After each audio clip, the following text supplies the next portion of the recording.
Bismillahirrahmanirrahim. Assalamualaikum warahmatullahi wabarakatuh.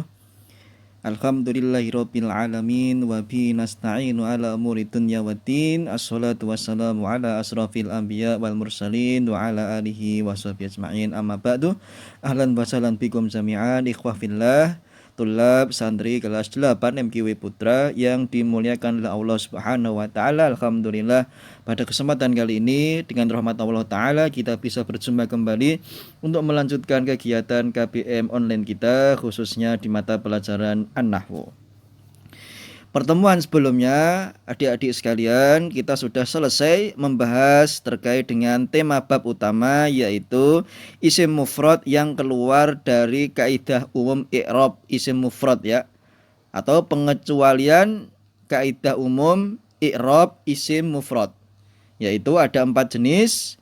Yang pertama isim mangkus, yang kedua isim maksur, yang ketiga isim al-asmaul khamsah, dan yang keempat yang pertemuan yang lalu sudah kita bahas isim alladzi la yansharif. Pertemuan-pertemuan sebelumnya itu kita membahas terkait dengan qawaid, kaidah umum ya, i'rab isim mufrad dari jenis 4 isim di atas. Oleh karena itu Ustadz minta tolong minimal kalian paham setiap pengertian dari apa itu isim mangkus, contohnya apa, i'rabnya bagaimana, 3 itu. Apa itu isim maksur, contohnya apa, i'rabnya bagaimana. Apa itu al-asmaul khamsah, contohnya bagaimana, kaidah i'rabnya apa. Dan yang terakhir, apa itu isim alladzi la yansharif, contohnya bagaimana, dan kaidah pengi'rabkannya apa, atau kaidah i'rabnya bagaimana. Kurang lebih seperti itu. Oleh karena itu mungkin kemarin Ustadz tidak memberikan materi, karena materinya sangat banyak ya. Hanya saja Ustadz sengaja biar kalian memurojaah secara mandiri. Mungkin ada yang meringkas, mungkin ada yang misalnya menghafalkan pengertian-pengertiannya, atau meringkas contohnya, atau menulis kaidah khusus. Nah, itu lebih baik dan afdol. Jadi misalnya ya, kalau Ustadz itu kosong, belum tentu misalnya Ustadz membiarkan, tidak, tapi Ustadz sengaja biar kalian murojaah atau belajar mandiri. Dengan cara misal seperti tadi, menulis ulang, meringkas, menulis kaidah, persamaan, perbedaan yang seringkali Ustadz sampaikan ketika kita pernah belajar bersama ya, khulasohnya, inti pelajarannya dari per tema bab ya. Dari per tema bab, bukan per babnya, tapi tema babnya. Seperti tadi ya, kaidah umum isim mufrad ya, mangkus, maksur, asmaul khamsah, dan juga isim alladzi la yansharif. Jadi antum usahakan mengerti gambarannya ya. Oh, pengertiannya ini, contohnya ini, kaidahnya ini, seperti itu. Kalau hanya cuma mendengar atau bahkan tidak membuka sama sekali materi yang Ustadz ajarkan, itu nanti kesulitan sekali ya. Tidak mungkin bisa seorang santri mengikuti ya setiap mata pelajaran yang diambil oleh ustadznya bila tidak pernah sama sekali membuka materi, sering banyak main game dan yang lain, nggak bisa nanti. Dan hasilnya sudah ketahuan, karena kalian sudah, sebagian dari kalian sudah mendapatkan rapot sementara UTS-nya ya. Jadi nilai asli itu, tidak ada nilai tambahan. Dan setiap ustadz atau setiap pengampu memiliki karakter berbeda-beda. Ya, oleh karena itu mohon kembali untuk pelajaran khususnya uji pelajaran saya Nahwu, tolong diperhatikan sampai selesai ya. Mungkin kalau ada masukan, kritikan boleh disampaikan. Misalnya dibuat waktunya Ustadz, mohon jangan di atas 10 menit misalnya. Atau mohon diganti lewat voice note saja, jangan video, karena nanti kuotanya sangat menguras dan banyak, bisa nanti. Atau nanti mungkin menggunakan metode penggambaran biar lebih bagus, bisa insya Allah ya. Tapi yang penting niat dulu harus kalian perbarui kembali. Baik, saya lanjutkan, silahkan kalian buka halaman 65, 66, mungkin 2 ini saja dulu. Saya ambil pendek ya, biar nanti tidak terlalu memberatkan. Karena di halaman 67 ini sudah mulai masuk ke mabniyat atau isim-isim mabni yang sangat detail ya. Jadi kalau kalian dari awal, bagi yang belum mengikuti sama sekali atau bagi yang setengah-setengah pemahamannya sangat sulit. Tapi bagi yang rajin dari awal, tugas dikumpulkan, hasilnya yang terlihat di dalam raport sudah minimal mencukupi, insya Allah Ustadz bisa melanjutkan karena sudah paham. Ya, dan di sini Ustadz tidak ingin membeda-bedakan ya antara yang sudah bisa mengikuti ataupun yang belum. Karena setiap santri memiliki kelebihan, bakat dan cara memahami masing-masing. Ya. Oleh karena itu, kadang-kadang Ustadz sengaja memberikan kelonggaran untuk kalian biar dimurojaah kembali ya, atau nanti bertanya, memberikan masukan seperti itu. Baik, halaman 65, silahkan kalian buka kitabnya. Belajar bahasa Arab dari nol. Judulnya Alamatu Bina'il Ismi, tanda-tanda isim mabni. Tanda-tanda isim mabni, tanda-tandanya. Al-asma, isim-isim. Ada 2 poin penting di sini, silakan nanti dikasih keterangan. Yang pertama al-ismul mabni dan yang kedua al-ismu al-mu'rab. Ya. Al-ismul mabni dan al-ismu al-mu'rab. Yang al-ismul mu'rab sudah pernah kita pelajari bersama ya. Dari yang kemarin itu ya. Dari yang mangkus, maksur, al-asmaul khamsah, kemudian al-ismul ladzi la yansharif dan yang lain sebelumnya. Kemudian misalnya mufrad, musanna, jama', kemudian bagian dari jama', mudzakkar salim, muannas salim, jama' taksir. Itu sudah kita bahas di bagian mu'rab, perubahan kata ya. Misalnya ja'a rajulun, ra'aitu rajulan, marartu bi rajulin ya. Kemudian juga terkait dengan mu'rab dengan huruf ja'al qadhi, ra'aitul qadhiyah dan yang semisalnya. Ya. Itu bagian mu'rab. Nah, materi kita kali ini di bagian yang masih berhubungan erat dengan isim tetapi yang mabni. Apa itu mabni? Ya, isim mabni adalah isim yang harokat huruf terakhirnya tidak berubah ya. Jadi tidak bisa dibaca ja'a rajulun, ra'aitu rajulan, marartu bi rajulin, tidak bisa ya, tidak boleh. Karena menyelisihi kaidah bahasa Arab atau kaidah ilmu nahwu. Saya ulang, isim mabni adalah isim yang harokat huruf terakhirnya tidak berubah baik dalam kondisi marfu', mansub ataupun majrur.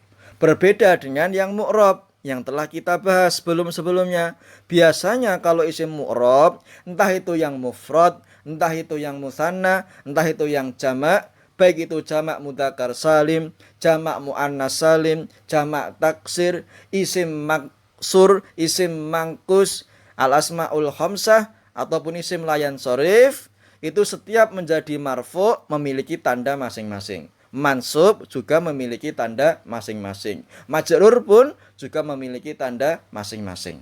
Bahkan majzum juga memiliki tanda masing-masing. Karena ada perubahan ya. Ada yang dengan harokat misalnya ja'a rajulun marfu' dhammah, ra'aitu rajulan mansub fathah, marartu bi rajulin majrur kasrah ya. Tapi juga ada yang di pertemuan yang lalu ja'a al-qadhi, ra'aitu al-qadhiya, marartu bi al-qadhi. Tandanya dengan apa? Dengan huruf ya. Kemudian ja'a abukum, ja'a akhu Muhammad, ra'aitu abakum, marartu bi abikum. Tandanya dengan huruf. Kadang dengan wawu kalau marfu, kadang dengan alif kalau dia mansub, kadang dengan ya kalau dia majrur.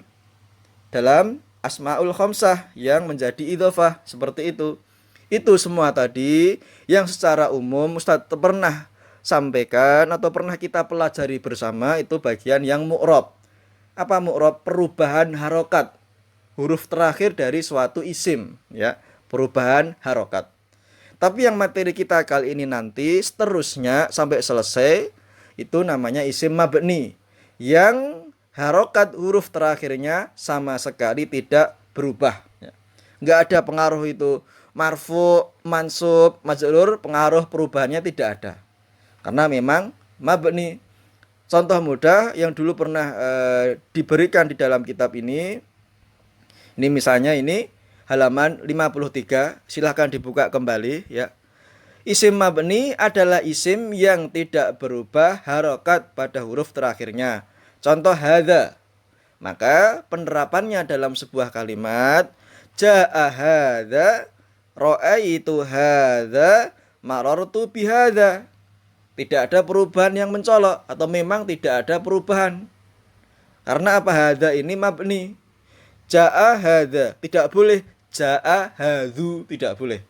Ra'aitu hadza tidak boleh, ra'aitu hadzan, hadzai juga tidak boleh. Apalagi marartu bihadza, marartu bihadzi, marartu bihadzin tidak boleh. Karena hadza termasuk isim yang mabni. Jadi nanti insyaallah di pertemuan-pertemuan yang akan datang kita akan membahas tanda-tanda isim yang mabni tersebut. Di antaranya sudah pernah disinggung dalam kitab ini isim isyarah, yaitu apa? Hadza. Nanti cara mengi'rabkannya bagaimana Ustadz? Nanti ada keterangannya secara bertahap sebagaimana yang disampaikan di dalam kitab ini. Maka di sini ada catatan, pada materi ini kita akan membahas tentang isim mabni. Ya, di sini ada keterangannya ya, di bawahnya itu misalnya ada al-mabni 'alal kasrah, al-mabni 'alal dhammah, al-mabni 'alal fathah, al-mabni 'alas sukun. Tapi sebelum kita masuk bagian mabni, Ustadz minta tolong untuk adik-adik semua santri kelas 8 yang bagian i'rab atau mu'robat dipahami ya, minimal di atas 50% atau 70% ya. Seperti contoh, pengertian, tanda-tanda, cukup itu saja. Atau contoh, pengertian, kaidah, udah. Contoh misalnya 1, itu udah bagus alhamdulillah ya. Makanya kalau bisa ada waktu tidak bertabrakan dengan jam pelajaran yang lain atau dengan tahfidz, kalian usahakan apa? Meringkas, menulis ulang. Kalau belum bisa ditanyakan ya. Kalau ada kesulitan memang tidak bisa sama sekali disampaikan, tidak apa-apa. Di sini maslahatnya bukan hanya sebatas saya ya, Ustadz sebagai guru bukan, tapi juga kalian sebagai yang thalibul ilmi. Jadi saling apa? Berkesinambungan, saling apa? Memberikan yang terbaik, ta'awun dalam thalabil ilmi. Seperti itu. Baik, itu tadi ya sekedar kata pengantar atau muqaddimah. Untuk nanti selanjutnya kita akan membahas bab alamat bina'il ismi yang memang sangat terperinci sekali di sini dan detail ya, sebagaimana kalian bisa lihat sudah ini perinci ya, detail. Jadi kalau pertemuan yang lalu bagian mu'robatnya, fiilnya, isimnya belum bisa dipahami, nanti saya tidak tahu kalian mungkin ya keberatan atau kesulitan sama sekali. Nanti mengakibatkan apa? Kalian tidak ingin atau tidak suka dengan pelajaran nahwu. Padahal kalau kita paham, nahwu itu mengasyikkan ya, enak, nyaman gitu. Karena semuanya terkait dengan apa? Kaidah, ada acuannya. Nah, dan bisa dibuat semacam permainan. Tapi syaratnya satu, harus paham terlebih dahulu. Ya. Baik, begitu kurang lebih ini yang dapat Ustadz sampaikan ya untuk kalian. Ustadz selaku juga wali kelas, mudah-mudahan bermanfaat dan semoga kalian bisa paham. Jadi mohon ya dipelajari dengan baik. Apapun materi yang disampaikan oleh pengampu, misalnya Ustadz yang mengajar bagian diniyah, yang mengajar bagian umum, kalian usahakan maksimalkan, sebisa mungkin maksimalkan materi yang pernah disampaikan. Ilmunya diserap. Kalau ada keinginan atau pertanyaan atau keberatan, silahkan dikonsultasikan langsung ya, ditanyakan. Masukan boleh ya. Karena di sini dalam hal terkait thalabul ilmi kita berta'awun. Seperti itu, jadi materi kita kesimpulannya sebatas pengantar alamat bina'il ismi, al-asma, isim mu'rob dan isim mabni. Yang nanti materi kita terkait dengan al-ismul al-mabni. Seperti itu. Aku qouli hadza, barakallahu fikum jami'an. Semoga bermanfaat. Wassalamualaikum warahmatullahi wabarakatuh.